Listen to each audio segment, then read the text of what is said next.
జై శ్రీరామ్, శ్రీమాత్రే నమ, శ్రీ గురుభ్యో నమ. 2026 సంవత్సరం ఆగస్టు 2వ తారీఖు నుంచి 2026 సంవత్సరం ఆగస్టు 8వ తారీఖు ఈ సమయంలో ఉన్న గోచారంలో ఉన్న గ్రహస్థితులు, అలాగే గోచారంలో ఉన్న గ్రహస్థితులను అనుసరించి, గ్రహ గమనాలను అనుసరించి ద్వాదశ రాశుల వాళ్ళకి, ద్వాదశ లగ్నాల వాళ్ళకి ఎలాంటి ఫలితాలు చూడబోతున్నారు ఇవి చూద్దాము. మొదటిగా గోచారంలో ఉన్న గ్రహస్థితులు. మంగళ సంచారము మిథున రాశిలో ఆయన సంచారం ఉంటుంది.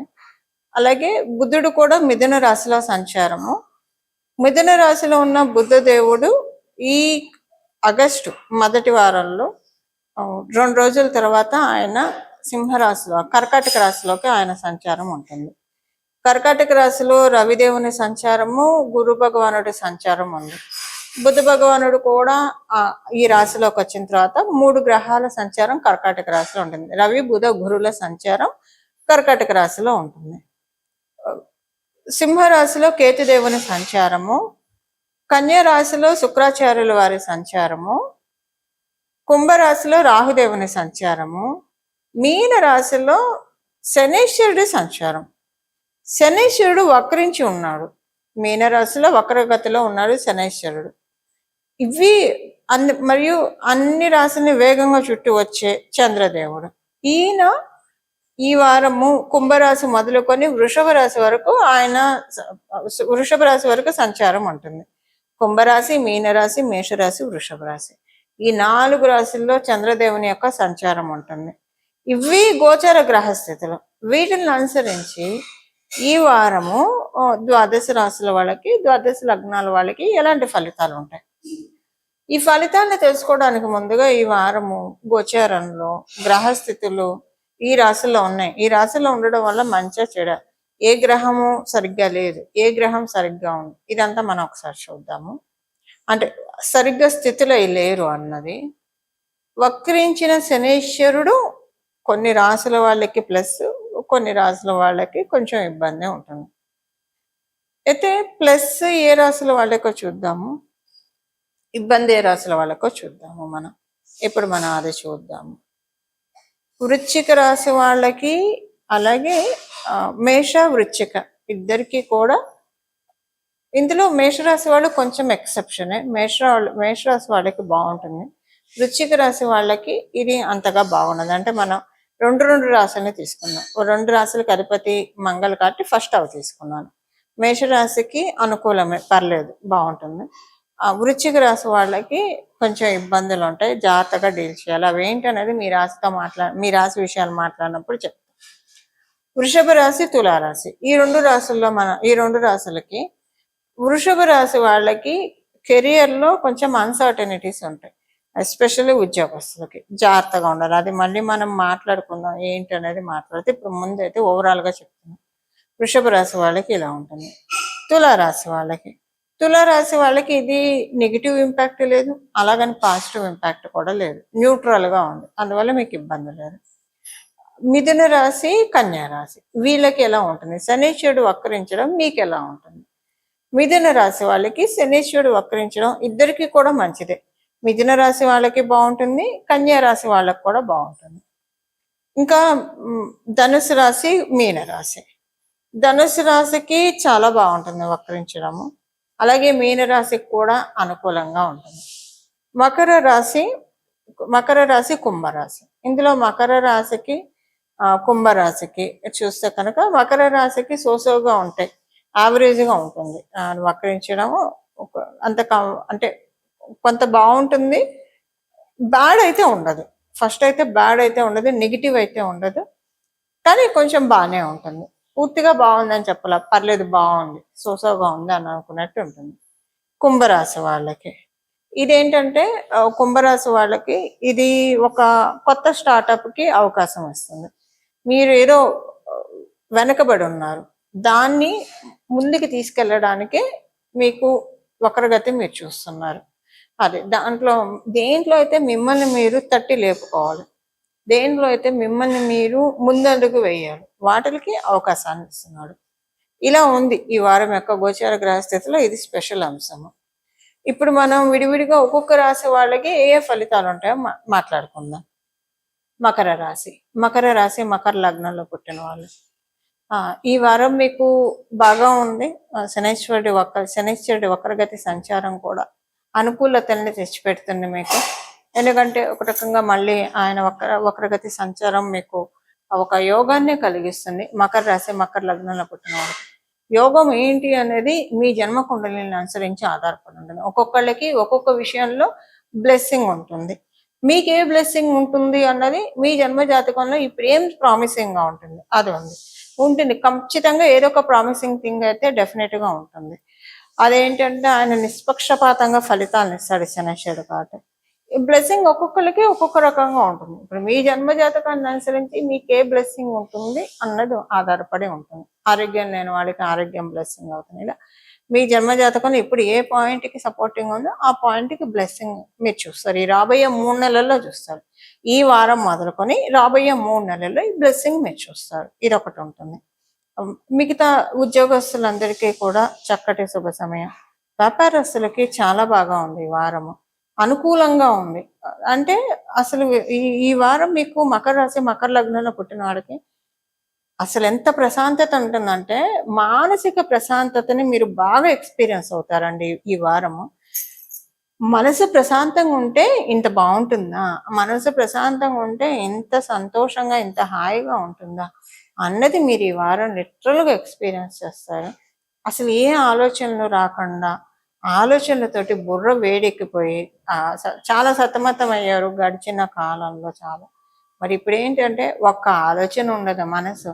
అంటే ఒక రకంగా బ్రెయిన్ అంతా ఎంటీ అయిపోయింది, ఆలోచనలు ఎట్టిపోయినాయి అని అనిపిస్తుంది.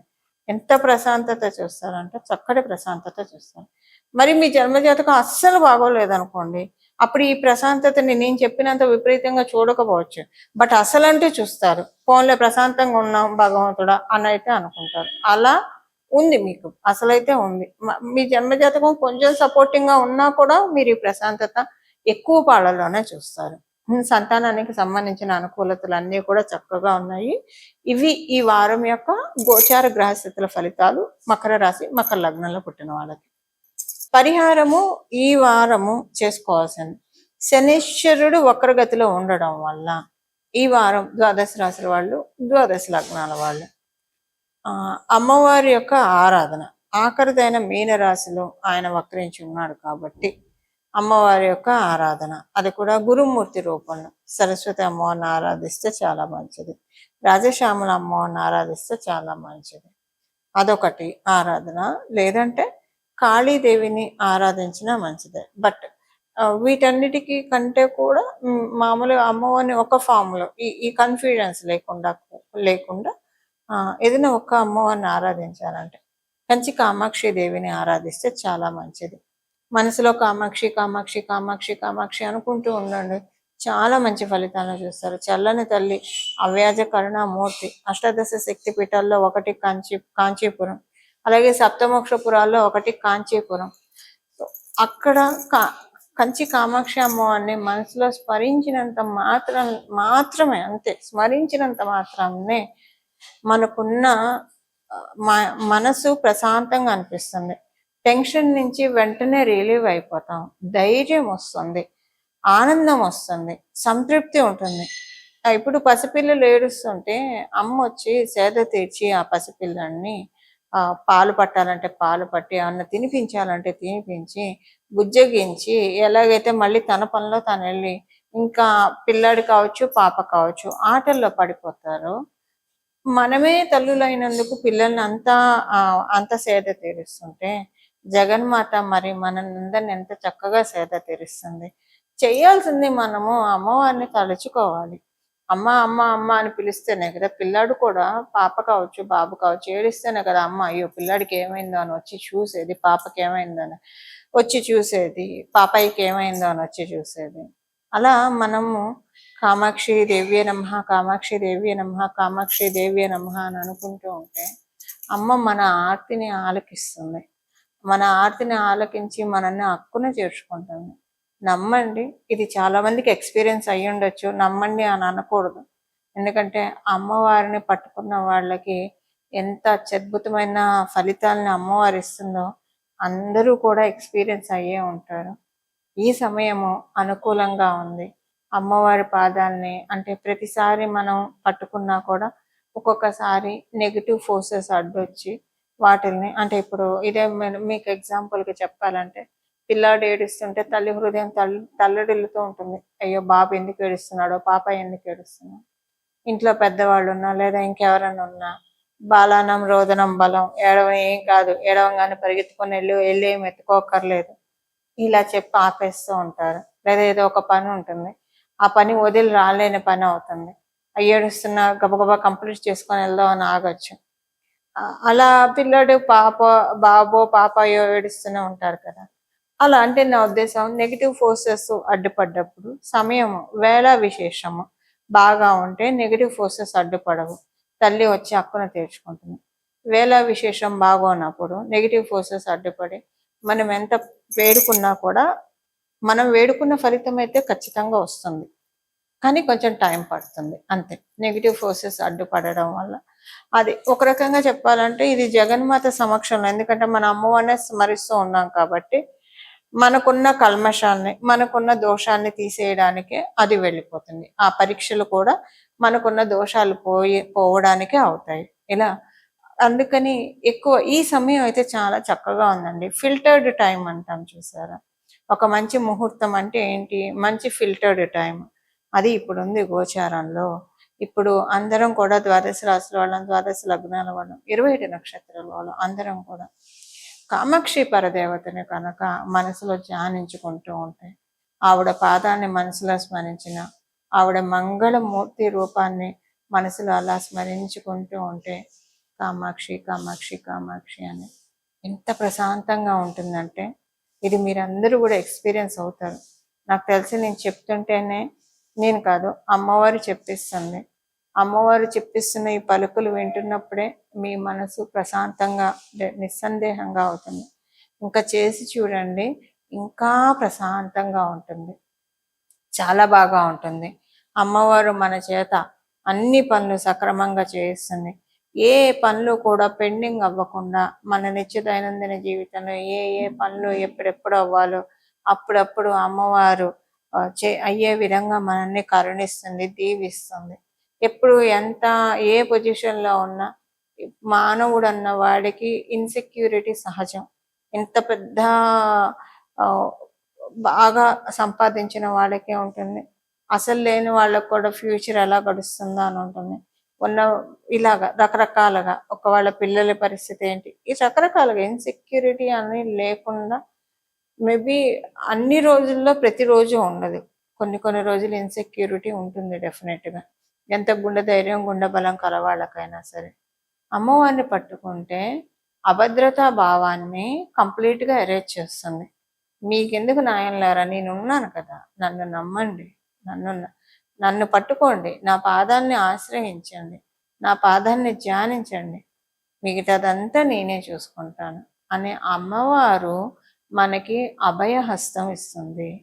ఇప్పుడు గోచరంలో ఉన్న గ్రహస్థితుల రీత్యా అమ్మవారు అభయహస్తాన్ని మనం తీసుకోవడానికి చక్కటి అవకాశం ఉంది.